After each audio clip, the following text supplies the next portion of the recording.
Sabemos que a capacidade do preço formar topos e fundos cada vez mais altos é a principal característica de uma tendência de alta. Ótimo, mas como ocorre o início desta tendência? O início de uma tendência de alta ocorre após a formação de dois topos e fundos ascendentes, que quebram a sequência anterior de topos e fundos descendentes. Geralmente, há duas formas de iniciar uma nova tendência.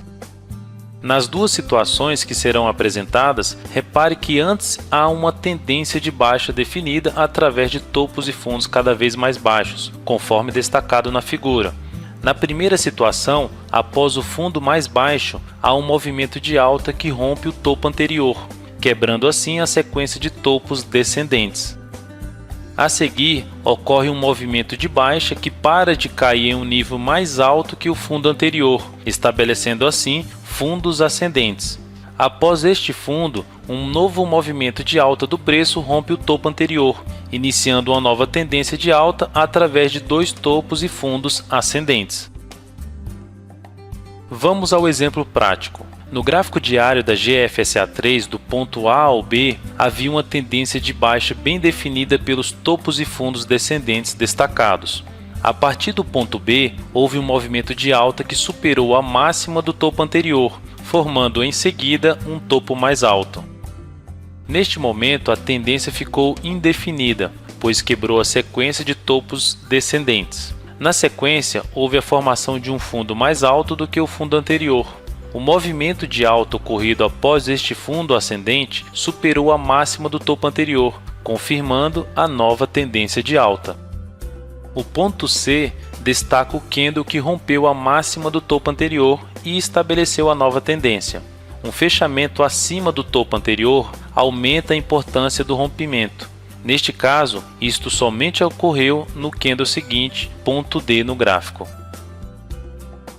Vamos agora ver uma outra formação gráfica que também dá início a uma tendência de alta. Na figura, repare que após o fundo mais baixo, há um movimento de alta que para de subir abaixo do topo anterior. Ao formar um topo mais baixo, as características da tendência de baixa são mantidas.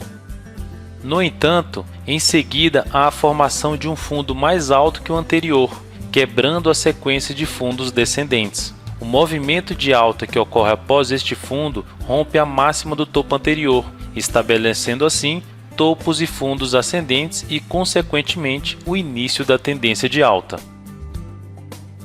No gráfico diário da GGBR4, onde está o fundo mais baixo da tendência de baixa? Ótimo, no ponto B. Observe que do ponto A ao B há uma sequência de topos e fundos descendentes. Após o ponto B, houve a formação de um novo topo descendente, sinalizando uma chance maior de continuar caindo para formar um fundo abaixo do ponto B.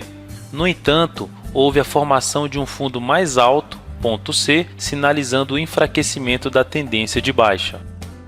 A confirmação da nova tendência ocorreu através do movimento de alta iniciado no ponto C, o qual superou a máxima do topo anterior. Qual o candle responsável pela confirmação do início da tendência de alta? Excelente! O candle destacado pelo ponto D, pois a partir deste momento haverá necessariamente dois topos e fundos ascendentes. O próximo candle torna a confirmação da nova tendência de alta mais importante, pois o seu preço de fechamento foi acima da máxima do topo anterior, o que ainda não havia ocorrido no ponto D.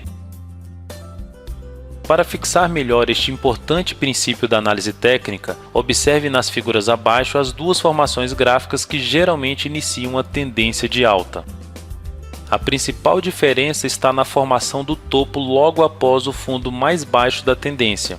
Na figura 1, o topo supera a máxima do topo anterior, finalizando a tendência de baixa existente. Já na figura 2, o topo ainda é descendente. Deste modo, a formação gráfica da figura 1 traz uma importância maior para a confirmação da nova tendência, visto que anula antecipadamente a tendência de baixa.